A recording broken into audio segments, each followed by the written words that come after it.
The OECD, we told you, expects US inflation to rise above 4% because of the war. And there are now signs of that higher energy filtering through the economy, exactly as you would expect. The US Postal Service, for instance, is seeking an 8% surcharge on packages and priority mail to offset fuel. Think of the hundreds of thousands of vehicles. I did have the number once upon a time. It's quarter of a million vehicles or something the US Postal Service has. And that'll start next month and last until January. Mark Wolfe is with me. He's the Executive Director of the National Energy Assistance Directors Association, who joins me from Washington. You are seeing firsthand through your members exactly how this transmits itself through the economy and how now and into the future we're all going to be paying extra, correct? That's correct. About 4 out of 10 American households are either lower middle class or poor. We have a lot of poverty in the United States, and millions of families live from paycheck to paycheck, or they live on Social Security. So increase, like for gasoline, it hits these families the hardest. And what's of great concern is that, the administration, the Trump administration has been saying things like, not a big price to pay. Well, for who? Maybe not for the upper middle class, but for the vast majority of Americans, these prices cause pain. The price of a gallon of gasoline is now $1 more on average than it was a month ago.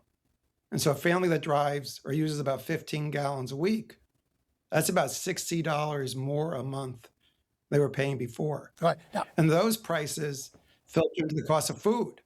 Right. And so families have to pay more for food on top of that. So this is causing real harm.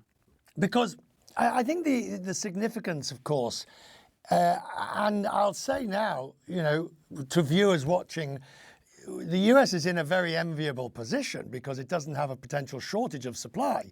And yes, prices are going up along with everything else because of input costs.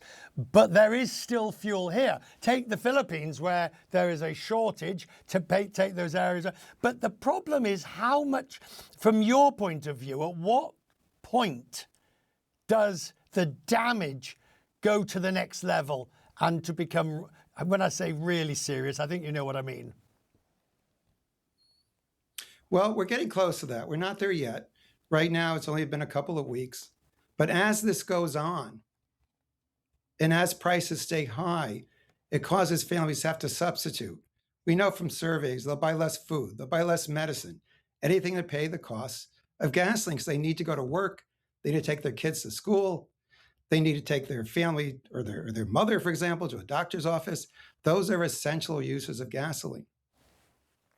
What about the secondary effects of transportation and, of course, fertilizer, which leads to higher food costs? We won't see that for some time yet. Exactly. No, but already we're seeing higher food prices because food has to be delivered from the farm or from the food factory to the grocery store. And that raises the cost of delivery. We're starting to see higher airplane tickets in the United States. Not everyone who flies, of course, is rich. Lots of middle-class families take vacations. They go on trips to visit family members. Those costs are going up by 20%. So what we're seeing, it's the related factors. Then, of course, that pushes up overall inflation. So you see a number of things going on. And then within the US, there's a big discussion right now about affordability. It's a very political issue.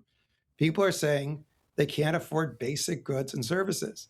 Well, this is adding to that discussion. Grateful for you joining us, sir. Thank you. We had a poor line there, so I'll end it there. But we will talk more because I think you and I, well, you would probably agree with me when I say this isn't going away anytime soon, and the effects will be with us. So we'll talk more again in the future. I'm grateful.